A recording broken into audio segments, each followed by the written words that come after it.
बस श्री चरणारविंदों में बारंबार यही प्रार्थना है, आपने जैसी हेतुक कृपा इस पामरों के सरदार पर की है, बस ये करुणा भरी ममता भरी अनुग्रह भरी दृष्टि आपकी सतत बनी रहे, यही श्री चरणों में बारंबार प्रार्थना है। राजर्षि परीक्षित ने सुखदेव गुरुदेव के श्री चरणों में एक बात रखी कि मैं अधम क्षत्रिय हूं, ऋषि अपराधी हूं। हमारे जीवन में तो एक सामान्य महात्मा का भी आगमन नहीं होना चाहिए था, किंतु आप आ गए। मैं आपके विषय में परिचित हूं।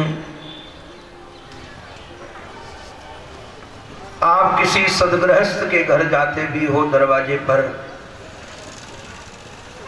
तो उतनी देर ही रुकते हो जितनी देर गोदोहन में लगता है, और उसके बाद वहां से चल पड़ते हो। आज हमारे जैसे पामर के पास आपका आगमन केवल करुणा के कारण है, केवल कृपा के कारण है। गुरुदेव,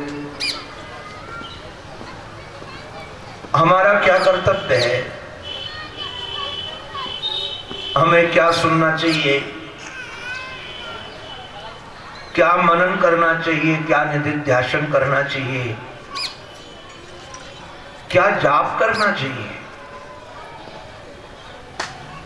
अथवा इसके अतिरिक्त भी कुछ रास्ता हो तो आप बताइए।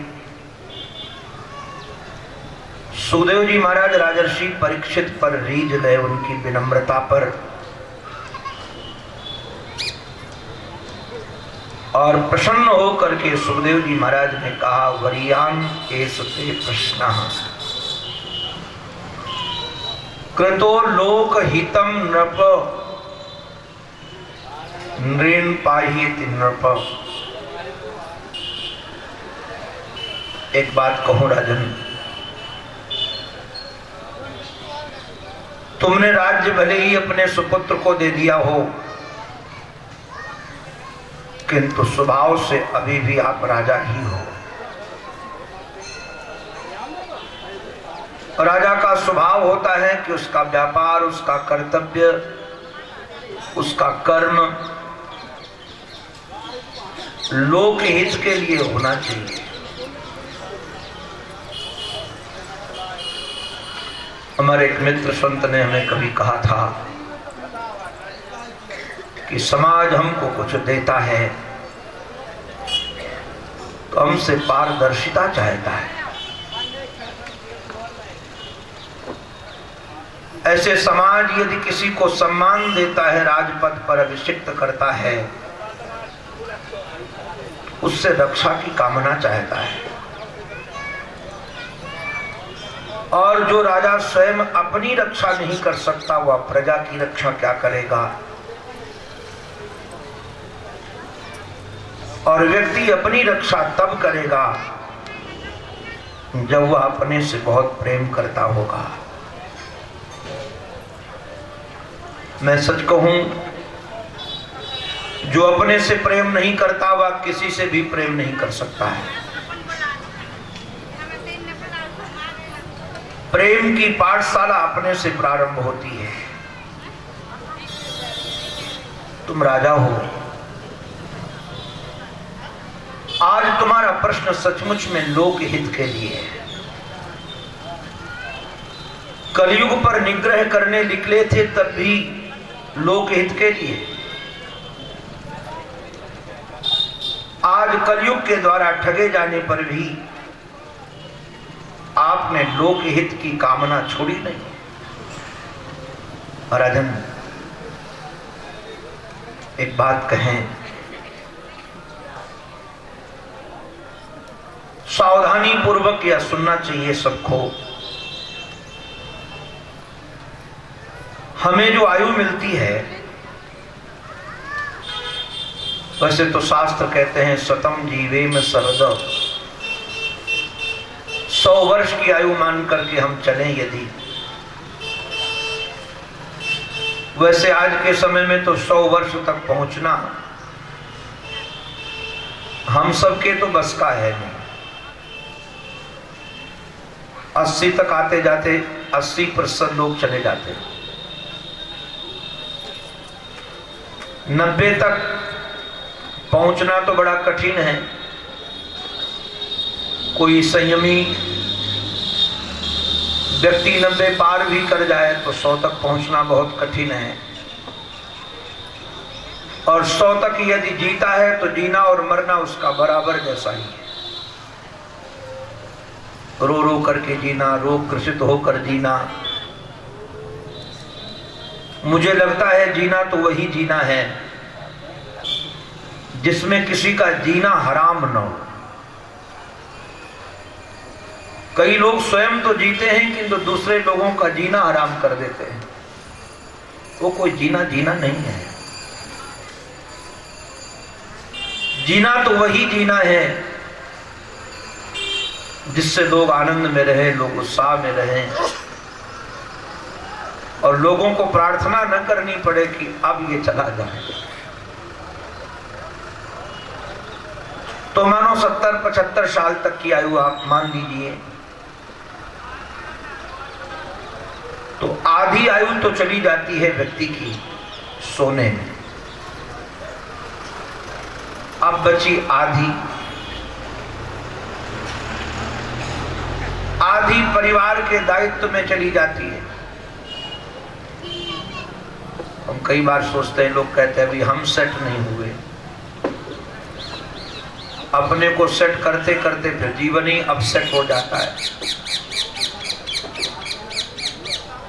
फिर अपने सेट करने के बाद बोले अभी बच्चे सेट नहीं हुए, फिर बच्चों के बाद बच्चों के बच्चे। ये गणित कभी पूरा होता नहीं है। सुखदेव जी महाराज कहते हैं देखो तो सही, तेसाम प्रमत्तो निधनम पश्यन् नपि न पश्यति। ये बावरे नशे में रोज मरते हैं किंतु अपना मरना देखते ही नहीं। निधनम पश्यन् नपि न पश्यति। अरे बाल अवस्था मर गई तब हम जवानी पाए, और जवानी भी मर रही है। हम चाहे न चाहें एक एक सांस लेते हैं तो हम मृत्यु की ओर यात्रा करते हैं। हम सोते हैं तो मृत्यु की ओर जाते हैं, जागते हैं तो मृत्यु की ओर जाते हैं। किंतु वारे वाह ये मोह का नशा जो हमको मृत्यु का एहसास होने के बाद भी एहसास होने नहीं देता है। हमने देखा कि हमारे पिता मर गए, मां मर गई, हम बचा नहीं पाए। ऐसे ये भी एक दिन शरीर चला जाएगा, इसको भी कोई बचा नहीं पाएगा। किंतु वारे वह मोह, ऐसा लगता है कि वो चले गए किंतु अपने राम तो रामदेव जी वाला प्राणायाम करते हैं और उनका च्यवनप्राश खाते हैं, इसलिए अपने तो मरेंगे नहीं। चाहे कोई प्रयास करो, चाहे कोई च्यवनप्राश खाओ, मौत निर्धारित है, वो तो आएगी ही आएगी। इसलिए जीवन का एक परम लाभ है अगर वो आपने जीवन में प्राप्त कर लिया तो समझ जाना कि आपका जीना जीना रहा, नहीं तो जी करके भी हम मरते रहे। ये परम लाभ क्या है, ये भागवत बता रहा है हमें। भागवत माने भगवान। भगवान अपने प्यारे के सामने अपनी बात दिल खोल करके कह रहे हैं, जन्म लाभ परः पुंसाम अन्ते नारायण स्मृति। मनुष्य जन्म का परम लाभ यह है कि प्राण के प्रयाण का जब समय हो तो अपने प्यारे की स्मृति हो। उस समय नाती की स्मृति ना है, उस समय ये ना है कि खेत में कौन सा बीज बोकर आए हैं, कौन सी फसल काटेंगे। किंतु भैया ध्यान रखना, जो जिसका दिन भर जिंदगी भर याद करोगे वही मौत के समय स्मरण बनकर आएगा। आप लोगों ने कभी कई बार विद्वानों से, कथाकारों से सुना होगा, एक व्यक्ति का देहावसान हो रहा था, कुछ बोलना चाहते थे किंतु वाक्य निकल नहीं रहे थे। बच्चों ने डॉक्टरों को कहा कि कितना भी महंगा इंजेक्शन लगाना पड़े इनको लगाओ, कुछ बोलना चाहते हैं, शायद कहीं धन छुपा के रखा होगा। महंगे से महंगा इंजेक्शन लगाया गया और दादा बोले तो क्या बोले, बोले मूर्खो, देखते नहीं हो गाय झाड़ू खा रही है, और मर गए। यहीं पाटन के समीप एक गांव में हमारी कथा थी, सच्ची बात बता रहा हूं।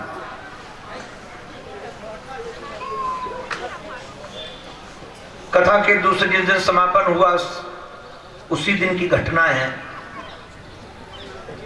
मुझे जल्दी निकलना था तो स्नान करने के लिए जा रहा था, तो सुबह 4 बजा होगा। उस घर की सबसे वयोवृद्ध दादी अभी मर गई है, तभी बता रहा हूं, जिंदा होती तो बोलता नहीं। सुबह सुबह दीपक जला करके, वहां प्रकाश नहीं था, कुछ खोज रही थी, इकट्ठे कर रही थी। मैंने धीरे से पूछा कि दादी कुछ गिर गया है, कुछ खो गया है? उन्होंने कहा नहीं पंडित जी, कुछ खोया नहीं है। तो हमने कहा क्या खोज रही हो? तो कमर सीधी करके बोली, पंडित जी ये हमारे रिश्तेदार चोर हैं और कथा में आए थे कहीं चम्मच और गिलास चुरा के न ले जाए, इसलिए मैं संभाल संभाल के रख रही हूं। सच्ची बात है, मर गई, एक भी चम्मच नहीं ले जा पाई। अगर एक भी चम्मच ले जाती तो हमको प्रसन्नता होती कि चम्मच तो ले गई। मौत के समय भी व्यक्ति कोई घर में रखता है, ये संभाल के रख लो, ये संभाल के रख लो, ये वस्तु रख लो, ये रख लो। कारण क्या है कि हमने सारा जीवन जड़ के चिंतन में लगा दिया। सावधान, अपने चिंतन को परमात्मा से जोड़ो, तब परमात्मा की स्मृति आएगी। उनके चिंतन में अपने जीवन को लगाओ। सुखदेव जी महाराज ने कहा, राजर्षि परीक्षित, वैसे तो मैं निर्गुण का चिंतन करने वाला था, हमारी आराधना निर्गुण की आराधना थी, किंतु गृहीत चेता राजर्षे। अरे राजर्षि, सुखदेव जी महाराज इनको राजर्षि इसलिए कहते हैं, सुखदेव जी महाराज राजर्षि परीक्षित का बड़ा सम्मान करते हैं। क्यों सम्मान करते हैं, कारण क्या है? एक तो कारण यह है कि सुखदेव जी महाराज जानते हैं कि संपत्ति छोड़ने में कितना कष्ट होता है। पद छोड़ने में कितना कष्ट होता है। अगर एक बार पद मिल जाता है तो लोग यही समझते हैं कि सदा सर्वदा हम इसी पद पर बने रहे, हम मर जाएं किंतु पद न छूटे। अब एक सज्जन को मैं सुन रहा था, उस सज्जन ने कहा कि लोगों ने तो हमको परमानेंट मुख्यमंत्री बना दिया, अब हम परमानेंट मुख्यमंत्री हो गए। हमने सोचने लगा, मैं विचार करने लगा कि परमानेंट तो हम मनुष्य भी नहीं, परमानेंट हम मुख्यमंत्री क्या बनेंगे। किंतु पद से हम ऐसे चपक जाते हैं कि पद छोड़ना नहीं चाहते। और नारायण क्या कहेंगे, जवान थे राजर्षि परीक्षित, बड़े बड़े राजा महाराजा इनके चरणों में लाकर के संपत्ति रखते थे और हाथ जोड़े खड़े रहते थे, महाराज क्या आज्ञा है आपकी। किंतु जो सुना कि ऋषि कुमार ने हमको श्राप दे दिया है, तुरंत छोड़ दिया। अपने को बचाने के लिए कोई प्रयास भी नहीं किया कि हम कुछ प्रयास करें। डॉक्टर के पास जाए, वैद्य के पास जाए, रक्षा सुरक्षा की बात करें, तुरंत। और तुरंत ये वही छोड़ सकता है जिसको कभी पहले से तैयारी रही हो। जिसने कभी पहले से तैयारी नहीं की होगी वो कभी छोड़ नहीं पाएगा। इसलिए इस त्याग पर बलिहार हैं सुखदेव। उन्होंने कहा, गृहीत चेता राजर्षे, हे राजर्षि हमारे चित्त को गृहीत कर लिया, पकड़ लिया। किसने पकड़ा? भगवान की कथा ने। हमने गुरुजनों से सुना है, जब सुखदेव जी महाराज विरक्त बन करके चले गए थे, वेदव्यास जी महाराज को जिस समय श्रीमद् भागवत महापुराण की प्राप्ति हुई, अपने शिष्यों को भागवत पुराण की चर्चा याद कराई।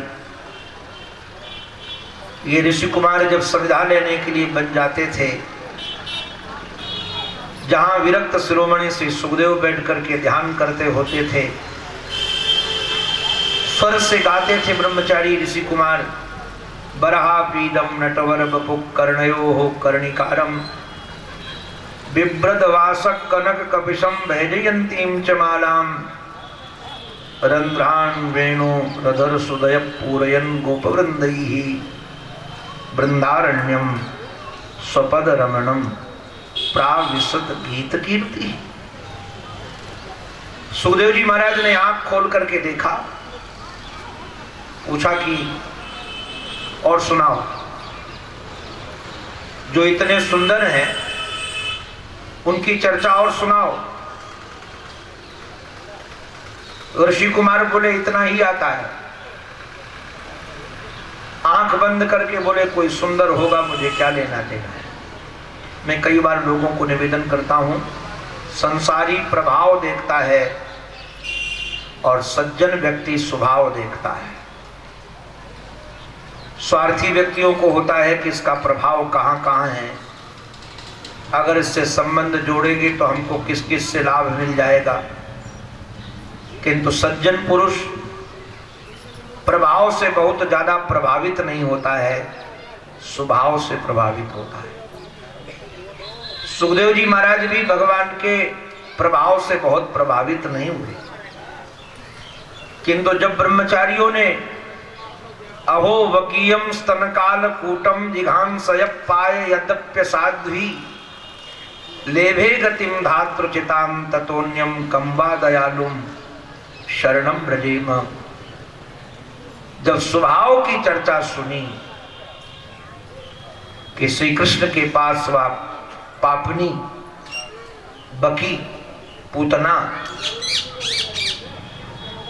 अपने स्तनों में कालकूट जहर लगा करके गई, मारने के लिए गई, जिघांसया, मारने की इच्छा से। कोई स्तुति करने नहीं गई थी, कोई पूजा करने नहीं गई थी, मारने गई थी। किंतु हमारे जीवन धन श्री कृष्ण ने उसको वो गति दी जो मां को गति मिलनी चाहिए। हमारे तुलसीदास जी महाराज कहते हैं, ऐसो को उदार जग माही, बिन सेवा जो द्रवय दीन पर राम सरिस को नाही। गई मारन पूतना कुछ काल कूट लगाई, मात की गति दई ताहि कृपालु यादव राय। ऐसे कृपालु श्री कृष्ण की जब चर्चा मैंने सुनी तो हमारे चित्त को गृहीत कर लिया, गृहीत चेता। राजर्षि मेरा चित्त पकड़ा गया है।